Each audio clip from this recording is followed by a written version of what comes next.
On today's episode of New England Patriots Today by Chat Sports, I'm Harrison Graham.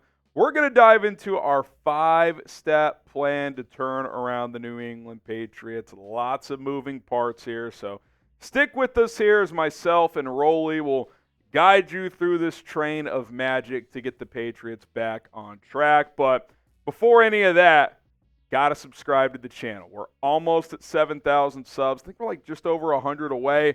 Help us get there. We're trying to get there by Christmas Day. That would be a Christmas present to us, and a Christmas present to you is we'll be able to do even more content as we get more subscribers. So if you want New England Patriots videos almost every single day, subscribe now so you don't miss these videos coming your way.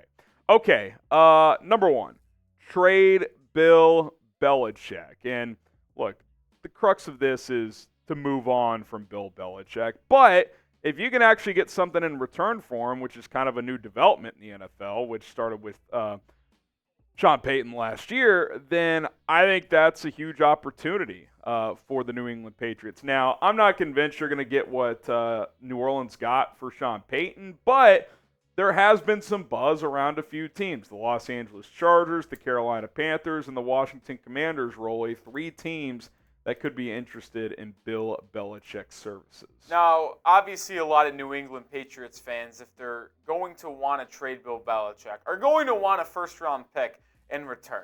The only reason why I don't think that is likely is because when you just think of where these 3 teams that are probably the most heavily interested in Bill Belichick, well, they're all picking inside the top 10.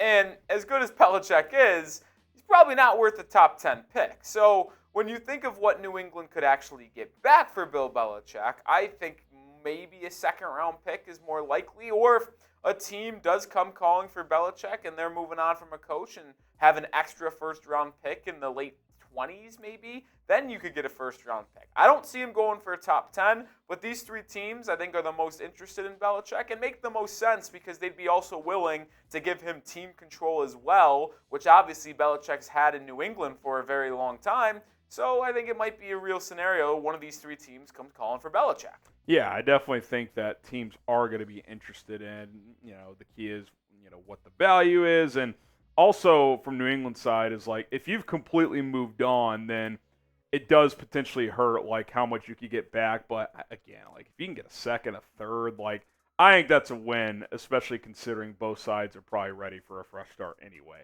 Are you willing to trade Bill Belichick, or do you want to keep him? Do you want to keep him around forever? Type Y for yes, type in for no. I think trading him would be smart. I think he would even kind of just be interested in a fresh start to see if he could create some magic elsewhere. Let us know what your thoughts are in the comments section. Number 2, obviously, if you move on from Belichick, you got to replace him. Hire an offensive-minded head coach. Now, obviously, a guy like Gerard Mayo might get a look, but I think really focusing on the other side of the ball is going to be important. Times have changed in the NFL. You can't win these games 16-13 very often anymore. Sure, there are occasional games like that, but you got to be able to score points, and the Patriots just have not been able to do that in recent years. And just some quick chat stats for you guys. 12 of the 14 current playoff teams have offensive-minded head coaches. That doesn't feel coincidental to me. Like, you've got to be able to score to win in this league. And guess what? You have good defensive pieces in place. You don't have to have some magical defensive-minded head coach to play good ball on that side of the football. Go get a guy like Ben Johnson. Go get a guy like Bobby Slowik. Get someone who can get this offense going, Rolly, and then still play complementary defense, which you should be able to do just based on personnel alone. Yeah, I mean, these 2 are my top 2 guys, Harrison, to be the next Patriots head coach. They're both younger offensive coordinators in this league. Ben Johnson's had a lot of experience. Slowik, this is, I believe, his first year calling plays in Houston, but he's done a fantastic job with a Texans offense that features the number 2 overall pick, which could be a very likely thing to be happening for New England as well, Yep. And not that much talent on the outside. I just think these 2 guys, they're young, so if you hit on them, you're getting a young head coach like Sean McVay, like LaFleur, like McVay, or did I already say McVay? I think I did. Yep. Shanahan as well. I just think hitting on one of these offensive-minded young head coaches can relate to the players, get a new breath of fresh air in New England when it comes to their offense. I think these two are my top two at this point. And if they get a call from New England and Robert Kraft, that history, a lot of cap space, top two pick, I think it's going to be an intriguing job. I know it's going to be tough to fill Belichick's shoes, but hey, maybe one of these young guys on the offensive side of the ball can make things happen. And look, we'll get to quarterback in a minute, but you just think about a lot of the young quarterbacks who have been able to take off quicker than others. They've had offensive head coaches, right?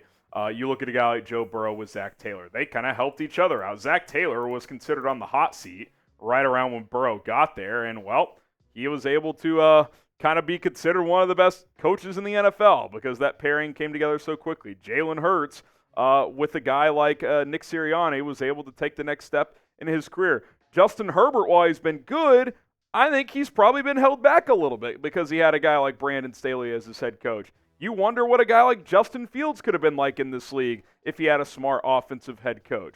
There, you see it all over the league. Like, the QB head coach pairing is vital to success in this league, and it's easier if that guy is an offensive guy. Not just because you need an offensive head coach to win, but because if you have an offensive coordinator growing with a young quarterback, guess what? That guy's going to get hired to go be a head coach somewhere else, and then you're restarting with your offense anyway. So get an offensive head coach that you can grow with a young quarterback, which we'll talk about in a second, and I think that really leads you to success, at least a better chance of success early on here.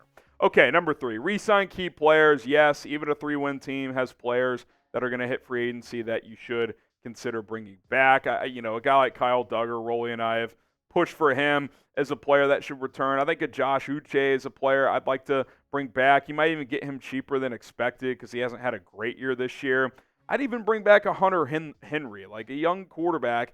A reliable tight end can be his best friend. I don't think he's going to cost that much. A few other names on this list you're going to have to make some key decisions on, especially on the offensive line there with Brown and Onwenu. But pick which guys you want to bring back and go from there, Rolly. Yeah, I mean, if I'm thinking about some of those guys, there's more free agents, but those were the top 10. And Matthew Slater, obviously, is going to be a free agent, but he's also planning on retiring.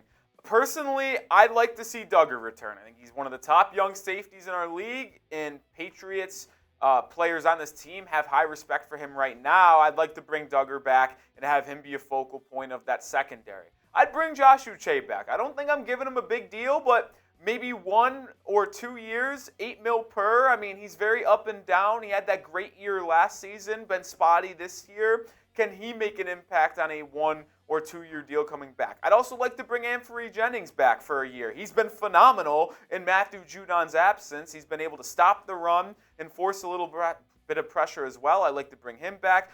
2 guys on the defensive line on the outside that are probably going to be a little bit cheap. I'd also like Kendrick Bourne to be back too. We'll talk about wide receiver more in just a second. But Bourne is your 2/3. Pop Douglas coming back as your slot wide receiver /2-3 guy, and then if you just fill that outside boundary with an elite number 1, that could be enticing. And then I would like to not have to replace both offensive tackle positions, so bring back either one of Trent Brown and Mike Onwenu and have either Brown be the left tackle for next year or have Onwenu be the right tackle, and you only have to replace one because replacing both will get a little bit of dicey, but those would be my choices to bring back for next season. Yeah, I think those all make a lot of sense, and I'm with you at offensive tackle.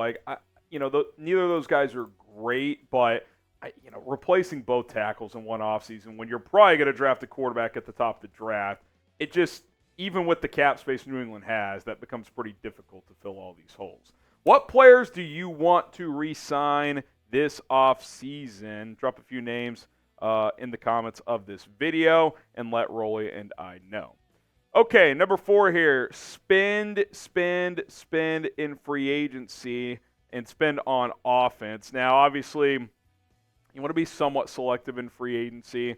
I don't think you want to do what you did a few years ago, double up at tight end with 2 big contracts or something like that. But you're going to have almost $90 million in cap space if you cut J.C. Jackson, which is to be expected. That would save you almost $15 million. He's already away from the team due to personal issues, so bringing him back just hasn't really worked. It was a flyer, and for whatever reason, that has not connected. But you got some interesting receivers out there. Now, I think some of these guys are going to be franchise tag / re-sign, but does a guy like Mike Evans hit the open market because he's a little bit older? Does Calvin Ridley? The Jags are a team to watch because they have a lot of big contracts on their books. They're going to have to pay Trevor Lawrence pretty soon, so a guy like Ridley could be expendable. Marquise Brown, is Arizona going to carve out money to pay him? He's had a nice little bounce back here. I like Michael Pittman. I doubt T. Higgins is available, Rolly, at least via free agency. I think the Bengals will tag him. Obviously, if he's available, it's going to be a bidding war for him, and I would hop in there if I was New England. The question is if you're New England, would you trade for him in a franchise tag scenario? Depends what the capital is, because obviously you can't trade your first-round pick. Yeah, I'd have my eye on, as well as you, with T. Higgins and Michael Pittman, because I think there's a slight chance that Michael Pittman slips through the cracks over there in Indianapolis and hits the free agent market. And I would be all in on him. And then with T. Higgins, I don't think the Bengals are going to sign him to a long-term deal. It's kind of been rumored that he's not a part of their future plans. They have Jamar Chase. Tyler Boyd's also a free agent. He's obviously a lower level, not a wide receiver one caliber. But hell, if they franchise tag him and T. Higgins says, I'm not playing on the tag, and then they're going to trade him, would you potentially send a second-round pick for T. Higgins? You're obviously not sending your first-rounder, but if you send 34, that's damn near a first-round pick. That could entice maybe Cincinnati. But hell, how about this? You trade Belichick, you do get a second-round pick for one of those three teams. You can now trade up to 2 second-round picks for T. Higgins and then extend him. So there's a lot of possibilities, but I think wide receiver one and getting a top-tier guy is among the top of the list of priorities for New England this year. I think T. Higgins is the number one guy that could come available at a young age that could also lead a wide receiver group, but Michael Pittman would be a good number two option. That could be your wide receiver one. Yeah, and what you don't want to do before we get to these offensive linemen is do what Carolina did and trade DJ Moore so they can draft their quarterback and then leave their quarterback with no one to throw to. Yeah. I like Pop Douglas. I like Kendrick Bourne. You need a dude, though, for Drake May or Caleb Williams or whoever that ends up being. And I do think T. Higgins fits that. I don't know if Michael Pittman is a dude, but he's pretty damn close. Like, he's really good and he's young, so – it's a good free agent receiver group, so it'll be interesting to see which ones hit the open market. You look at the offensive line players. Tyron Smith, is he going to play for another team? He's older. That seems unlikely, but he is set to hit the open market. You got Kevin Dotson, Robert Hunt, Mekhi Becton. I mean, Becton on some kind of like 1 year kind of incentive-laden deal. He's been pretty decent for the Jets this year after a couple of injury-riddled seasons. Jonah Williams, Rolly, I think this is a guy that could be available because we've talked about the Bengals' kind of salary cap decisions they're going to have to make. Obviously, having paid Joe Burrow and you got to pay Jamar Chase, he could be a guy that you bring in as a potential anchor as well. He's not an all-pro, but he's a steady presence, and he could play both tackle spots. I mean, it's interesting, right? It all depends on what New England does with Trent Brown or something like that. That feels like what the biggest question will be. Do you have to fill that left tackle spot with someone long term? I'd be intrigued by Jonah Williams for sure when you think of Onwenu, but you might also have to address the interior. I like David Andrews. Obviously, the first-round pick from a couple years ago, Cole Strange, has been injury-riddled this year. Is he going to be the long-term answer there? Sidi Sow has been starting at right guard. There is a lot of question marks among this offensive line. That's why I think bringing back Onwenu and then obviously bringing back David Andrews and probably still rolling with Cole Strange, then you might have to make a decision on left tackle and right guard. But some guys that are really intriguing. Robert Hunt's had a good year in Miami. Maybe steal him from a division rival if you want him to be your right guard in the upcoming season. Yeah, definitely some intriguing names there. Some intriguing hats for you guys if you want to get yourself a hat, a beanie this holiday season. Go to chatsports.com/Pats hats to get one today. Different styles available. You can go to the standard caps, the flat bill. You got the beanie like I mentioned as well. Tons of other hats also. These are just the ones we're showing you guys. Go to that link on your screen. It'll be in the comments and description of this video as well. chatsports.com/Pats hats to get yourself a new Patriots hat today. And then obviously, assuming you end up with that number 2 overall pick, draft Drake May. And if you get the number 1 pick, draft Drake May or Caleb Williams. Who cares? Pick the one you like and go with it. You got to get the franchise quarterback. It doesn't matter if you have everything else. Maybe San Francisco's the exception, but Brock Purdy is running that system pretty well also. So we have to give him some credit. Like, it doesn't matter to a certain extent what else you do roster-wise. If you don't have the right guy behind center, you can only go so far. Drake May's got the size, he's got the intangibles, he's got the arm strength, he's had the production at the college level. He just feels like a guy that could come in here and just give a spark right away to this Patriots football team.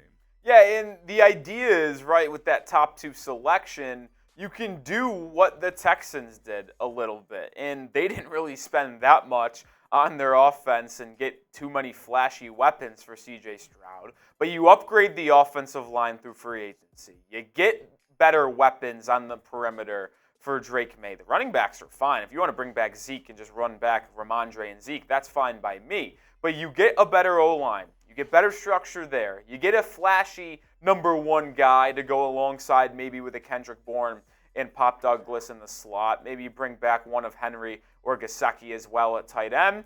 And then you could have a good system around a rookie quarterback that could make noise in 2024 like the Texans are doing this season. And then you can really compete in 2025 in potentially Drake May's second year in the NFL, gelling with some more of those offensive pieces and probably a second-year head coach as well. To me, I think 2025 is the year that New England's going to have to target here. You lay the groundwork in this free agency and draft. You work and gel them together in 24, and then in 25, you're back competing for the AFC and potentially winning even the conference and division. Yeah, and look, when you think about the division too, right? By then, Aaron Rodgers is 42. Like, is he still playing at a high level with the Jets? What is the Dolphins' situation? Tyreek Hill is 2 years older by then. Have they paid Tua, which has caused them to lose some other talent? Hard to know. The Bills, they're playing well right now, but is Sean McDermott still their coach by then? Stephon Diggs by that point is a couple years older. Like, I'm with you. Like, next year's kind of the transition year. Add some key pieces. You'll take some lumps with the rookie quarterback, but you should still be better than this year. Maybe you win 6-7 games. And then 2025, I think you can be a playoff team. So it's a big offseason. You got the cap space. You just got to decide what you're doing with the leadership first. That's the first big decision with Belichick. And then you play your dominoes and let them fall where they may in free agency and in the NFL draft. So grade our 5-step plan to kind of jumpstart the New England Patriots here, A, B, C, D, or F. We, of course, love the plan. That's why we came up with it. But we want you guys to weigh in and let us know where you agree, disagree. If you got your own 5-step plans, drop them in the comments below. We'd love to read them. Hell, if there's so many really good ideas, we might even pop them up on the show for you guys. So get creative down there. Appreciate you guys for making it to the end of the video. I know Rolly does as well. Be sure to subscribe to Patriots Today, and we will be back tomorrow with more videos.